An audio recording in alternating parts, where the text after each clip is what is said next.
This video sponsored by EduQuest. The struggle to find courses that truly speak your language, it's finally over.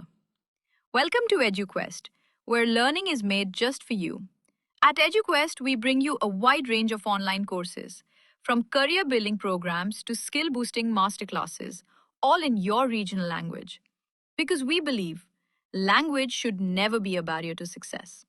Our courses are tailor-made after understanding what today's learners really need. So why wait? Start learning the smarter, simpler way only with EduQuest. Visit eduquest.courses and explore your next course today. And hey, don't miss out on our exciting offers and promotions. Arur புகழேந்தின் அன்பு வணக்கங்கள். நாம் நம்மளோட YouTube சேனலில் தொடர்ந்து நிறைய கதைகளையும் உண்மை சம்பவங்களையும் பார்த்துட்ருக்குறோம். அந்த வகையில் இன்றைக்கி ஈரோடு, கரூர், திருப்பூர் இந்த மாவட்டங்களுக்கான 3 மனித தெய்வங்களை பற்றி தான் பார்க்க போகிறோம். வாங்க வீடியோக்குள்ளே போகலாம். நீங்கள் பார்த்தீங்கன்னா திருக்குறளில் முதல் பகுதியாக கடவுள் வாழ்த்தை எழுதினார் திருவள்ளுவர். 2வது அதிகாரமாக எதை எழுத வேண்டும் என்று அவர் முயற்சித்து 2வது அதிகாரமாக எதை வைப்பது என்று அவர் யோசித்து பார்க்கின்ற போது அவர் 2வது அதிகாரமாக வான் சிறப்பு என்று சொல்லக்கூடிய அதிகாரத்தை வைத்தார். திருவள்ளுவர்கிட்ட போய் கேட்டாங்க, கடவுள் வாழ்த்து சரி, உலகத்திற்கு முதலானவன் கடவுள், அதனால முதல்ல கடவுளை வச்சுட்டீங்க, 2வதா ஏன் வான் சிறப்பை வச்சிங்க அப்படின்னு கேட்ட உடனே அதற்கு வள்ளுவர் சொன்னார், கடவுள் எந்த அளவிற்கு முக்கியமோ இந்த உலகத்திற்கு அதே அளவு இங்கு தண்ணீர் முக்கியமானதாக கருதப்படுகிறது. அதனால்தான் தண்ணீரினுடைய பெருமையை பேசக்கூடிய வான் சிறப்பு என்கின்ற அதிகாரத்தை நான் 2வதாக கடவுள் வாழ்த்துக்கு அடுத்ததாக வைத்திருக்கிறேன். கடவுளுக்கு அடுத்ததாக தண்ணீர் எப்படி சிறப்புடையதாக வள்ளுவ பெருந்தகையால் கருதப்பட்டதோ அதே நோக்கத்திற்காகத்தான் உங்களுடைய இந்த மண்ணிலே பிறந்த 3 மனித தெய்வங்கள் தண்ணீருக்காகவே அரும்பாடுபட்டிருக்கிறார்கள் என்பதை இந்த நேரத்தில் பெருமையோடு தெரிவித்துக் கொள்கிறேன். அதில் முதலாவதாக இருக்கக்கூடியவர் பாண்டிய மன்னனினுடைய சிற்றரசனாக விளங்கியவர், காளிங்கராயன் என்கின்ற பெருமை பெற்ற சிறப்புடைய பெயரை கொண்டவர். அவர் பார்த்தீங்கன்னா காளிங்கராயன் வாய்க்கால்னு ஒரு வாய்க்காலை வெட்டி இருக்கிறார். நீங்க நல்லா ஒன்று யோசிச்சு பாருங்க, தஞ்சை பெரிய கோயில் 1000 வருஷத்துக்கு முன்னாடி கட்டினாங்க, எந்த விஞ்ஞான வளர்ச்சியும் கிடையாது. ஆனால் இன்றைக்கு ஏகப்பட்ட விஞ்ஞான வளர்ச்சி வந்திருக்கிறது. இந்த விஞ்ஞான வளர்ச்சியை வைத்துக்கொண்டு ராஜராஜ சோழன் கட்டியதை போன்று ஒரு பெரிய கோயிலை நம்மால கட்ட முடியல. பக்கத்தில் போட்டீங்கன்னா கங்கை கொண்ட சோழபுரம், ராஜேந்திர சோழன் கட்டியிருக்கிறான். எந்த விஞ்ஞான வளர்ச்சியும் 1000 வருஷத்துக்கு முன்னாடி இல்லை. விஞ்ஞான வளர்ச்சி இல்லாத காலத்தில் கட்டப்பட்டதை போன்று இன்றைக்கு விஞ்ஞான வளர்ச்சி இருக்கக்கூடிய காலத்தில் கட்ட முடியல.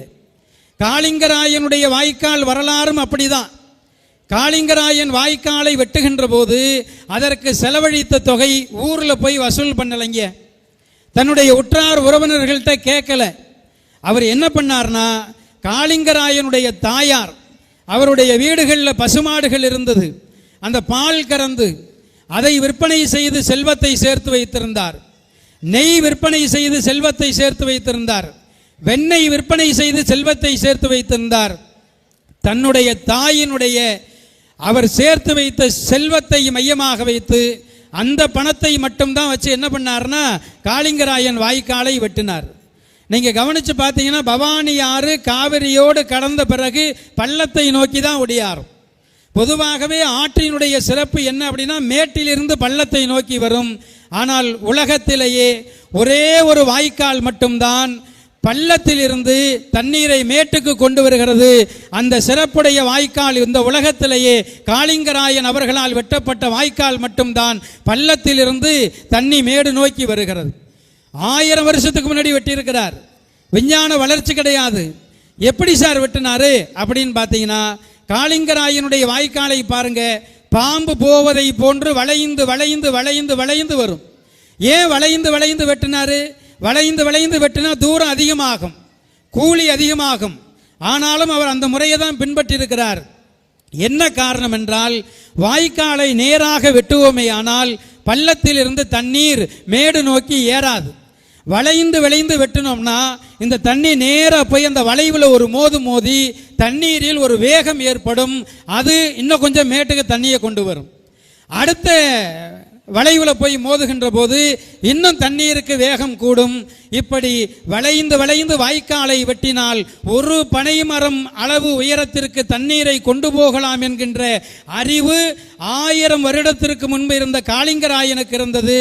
அதனால் அவர் அந்த முறையிலே பின்பற்றி வாய்க்காலை வெட்டியிருக்கிறார். அல்லும் பகலும் அயராது உழைத்தார். தன்னுடைய கன்னத்தில் இருக்கக்கூடிய தாடி மயிர்களை கூட மழிப்பதற்கு அவர் நேரம் இல்லை. வாய்க்கால் திறக்கக்கூடிய நேரம் அசந்து தூங்கி போயிட்டார் காளிங்கராயன். அந்த நாவிதர் சமூகம் சார்ந்திருக்கக்கூடிய ஒரு நண்பர் என்ன பண்ணார்னா, காளிங்கராயனுடைய தலையை எடுத்து தன்னுடைய தொடை மேலே வச்சு அவருடைய உறக்கத்துக்கு தொந்தரவு பண்ணாமல் அவருடைய முகத்தில் இருக்கக்கூடிய தாடி மயிர்களை எல்லாம் அழிச்சு விட்டார். அவர் உறங்கி கொண்டிருந்து ஏறக்குறைய விழிப்படைய நேரத்தில் அவருக்கு ஒரு செய்தி இடி மாதிரி இறங்குனுச்சு. தன்னுடைய சாதி சனத்திற்காகவும் தன்னுடைய சொந்த பந்தங்களுக்காகவும் தான் காளிங்கராயன் வாய்க்காலை வெட்டி தண்ணி அங்கே கொண்டு போறான்னு சொன்ன உடனே அந்த இடத்தில் காளிங்கராயன் ஒரு சூளுரையை மேற்கொள்கிறார். நான் எனக்காக இந்த வாய்க்காலை வெட்டலை, என்னுடைய உற்றார் உறவினர்களுக்காக வெட்டவில்லை, இந்த பகுதியில் இருக்கக்கூடிய அத்தனை மக்களும் பயனடைய வேண்டும் என்பதற்காகத்தான் இந்த வாய்க்காலை வெட்டின. ஆனால் ஒரு அவப்பெயர் எனக்கு வந்திருக்கிறது. இந்த அவப்பெயரை துடைப்பதற்காக நான் என்ன பண்ண போறேன் அப்படின்னா, இந்த காளிங்கராயன் வாய்க்கால் என்று சொல்லக்கூடிய இந்த வாய்க்காலில் இருந்து நானோ அல்லது என்னுடைய சொந்த பந்தங்களோ என்னுடைய உற்றார் உறவினர்களோ ஒரு சொட்டு தண்ணீரை பயன்படுத்துவார்களே ஆனால் காசியிலே காராம்பசுவை கொன்ற பாவம் என்னையும் என்னுடைய உறவினர்களை வந்து சேரும்னு சொல்லி அவர் வெட்டிய வாய்க்கால்ல ஒரு சொட்டு தண்ணீரை கூட பயன்படுத்தாமல் அவர்களுக்கு இருந்த நிலபோகங்களை எல்லாம் விட்டுவிட்டு இந்த இடத்திலிருந்து வேறு இடத்திற்கு மாறி போனார்கள்.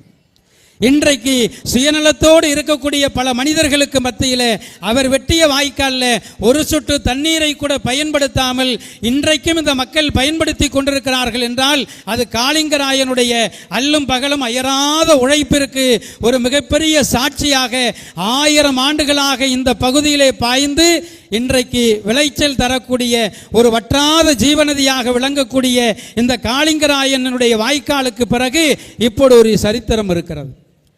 இன்னொரு நீராதாரம் இந்த பகுதிக்கு எது அப்படின்னு கேட்டீங்கன்னா, கீழ்பவானி என்று சொல்லக்கூடிய அந்த வாய்க்கால். கீழ்பவானி வாய்க்கால் பார்த்தீங்கன்னா எம்ஏ ஈஸ்வரன் என்று சொல்லக்கூடியவர், தங்குதூரி பிரகாசம்னு ஒருத்தவர். அவர் இப்போதான் தமிழ்நாடு இதுக்கு பேர், அன்னைக்கு சென்னை மாகாணம்னு பேர். சென்னை மாகாணத்தினுடைய முதலமைச்சராக ஆக வேண்டுமே ஆனால் ஒரே ஒரு ஓட்டு அவருக்கு குறைவாக இருந்துச்சு.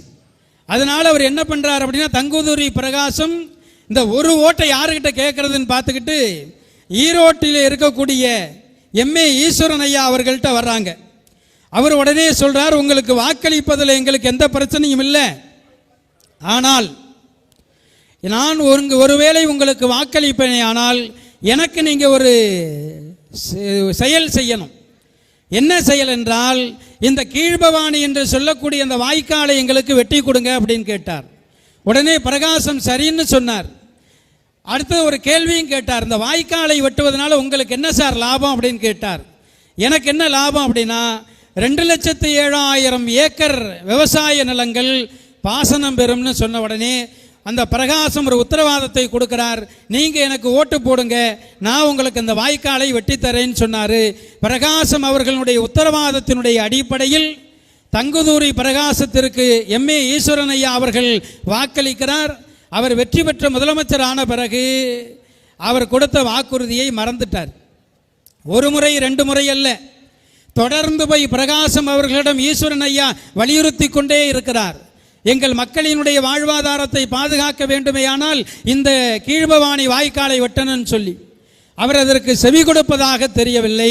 கடைசியாக என்ன பண்ணுறார்னா, எம்ஏ ஈஸ்வரன் ஐயா தன்னுடைய சட்டமன்ற உறுப்பினர் பதவியை ராஜினாமா செய்துவிட்டு வந்துடுறார். ஒரு வாய்க்காலுக்காக ஒருவர் ராஜினாமா செய்கிறாரே, அதில் அப்படி என்னதான் இருக்குதுன்னு அதுக்கப்புறம் தான் பிரகாசம் அவர்கள் முடிவு செய்து இந்த கீழ்பவானி வாய்க்காலினுடைய ஃபைலை எடுத்து பார்த்தா ஈரோடு, திருப்பூர், கரூர் என்று சொல்லக்கூடிய இந்த 3 மாவட்டங்களில் இருக்கக்கூடிய 2,07,000 ஏக்கர் பாசனம் பெறுவதற்கு இந்த வாய்க்கால் வெட்டினால் விவசாயிகள் அங்கே செழிப்பாக இருப்பார்கள் என்கின்ற உண்மை தெரிய வருகிறது. அதன் பிறகுதான் அந்த வாய்க்கால் வெட்டப்படுகிறது. என் அன்பார்ந்த சான்றோர் பெருமக்களே, நான் தஞ்சாவூர்காரன், எனக்கு காவிரி தான் எனக்கு வந்து பார்த்தீங்கன்னா பெரிய விஷயம். ஆனால் இங்கே நான் வந்து சாப்பிட்றேன்னு சொன்னால் அதற்கு காரணமானது இந்த கீழ்பவானி வாய்க்கால். அந்த வாய்க்கால் அப்படியே வந்து பார்த்தீங்கன்னா தண்ணீர் வருகிறது, மடைகளை தாண்டி வயல்வெளிகளிலே பாய்கிறது, நெல் விளையுது கீழ்பவானியில், கரும்பு விளைகிறது கீழ்பவானியில், மஞ்சள் விளைகிறது கீழ்பவானியில், வாழை விளைகிறது கீழ்பவானியில், இன்னும் எத்தனையோ சாகுபடிகளை எல்லாம் செய்கிறார்கள். ஆனால் அந்த வாய்க்கால் வெட்டுவதற்கு தன்னுடைய பதவியையே தூக்கி எறிந்த ஈஸ்வரன் ஐயா அவர்களுடைய கடைசி கால வாழ்க்கை எப்படி இருந்தது தெரியுமா? சாப்பாட்டிற்கு வழி இல்லாமல் தன்னுடைய நண்பர் KR நல்லசிவம் ஐயா அவர்களுக்கு ஒரு கடிதம் எழுதுகிறார். நண்பா, எனக்கு வந்து சாப்பாட்டிற்கு வசதி இல்லாமல் இருக்கிறது, அதனால் சாப்பாட்டிற்காக கொஞ்சம் அரிசியை எனக்காக அனுப்பி வைக்க முடியுமா என்று கேட்கக்கூடிய அளவிற்கு ஈஸ்வரன் ஐயா அவர்களுடைய இறுதி காலம் இருந்தது. ஆனால் அவரால் உருவாக்கப்பட்ட அந்த வாய்க்காலில் இன்றைக்கு ஆயிரக்கணக்கான மக்கள் பசியாறி கொண்டிருக்கிறார்கள் என்பதுதான் காளிங்கராயனுக்கு அடுத்ததாக இந்த மண் வணங்க வேண்டிய ஒரு மனித தெய்வம் யார் என்றால் ஈஸ்வரன் ஐயா அவர்கள். மூன்றாவதாக ஒருவர் இருக்கிறார், அவர் ஆளுத்துப்பாளையம் தட்சிணாமூர்த்தி ஐயா அவர்கள். குரங்கன் நதி என்று சொல்லக்கூடிய அந்த ஆறு இன்றைக்கு பாய்ந்து அதிலையும் நெல், கரும்பு, மஞ்சள் போன்ற விளைபொருள்கள் எல்லாம் விளைந்து இங்கு இருக்கக்கூடிய விவசாய பெருமக்கள் எல்லாம் செழிப்பாக இருப்பதற்கு மூன்றாவது காரணமாக இருக்கக்கூடியவர் யார் என்றால் இந்த ஆளுத்துப்பாளையம் தட்சிணாமூர்த்தி ஐயா அவர்கள். அதனால் இந்த மண்ணில் தெய்வங்கள் அப்படிங்கிறது ஒரு பெரிய சக்தியாக இருக்கிறது. இன்னொரு பக்கம் காளிங்கராயன் ஐயா அவர்களும் ஈஸ்வரன் ஐயா அவர்களும் ஆளுத்துப்பாளையம் தட்சிணாமூர்த்தி ஐயா அவர்களும் வணங்கப்பட வேண்டிய மனித தெய்வங்களாக விளங்குகிறார்கள் என்பதை இந்த அவைக்கு முதலிலே நான் எடுத்து வைத்து இந்த பட்டிமன்றத்தை தொடங்குவதிலே நாங்கள் மிக்க மகிழ்ச்சி அடைகின்றோம். அது மட்டுமல்லாமல் இன்னைக்கு வந்து பார்த்தீங்கன்னா பேசுவதற்காக எடுத்திருக்கக்கூடிய தலைப்பு குடும்ப முன்னேற்றத்திற்கு பெரிதும் உதவி செய்யக்கூடியவர்கள் பெண்களா ஆண்களா அப்படிங்கிறது தான் தலைப்பு. நீங்கள் டிவியில் பார்க்கக்கூடிய பட்டிமன்றங்கள், வேறு சில கோயில்களில் பார்க்கக்கூடிய பட்டிமன்றங்கள் எல்லாம் வந்து பார்த்தீங்கன்னா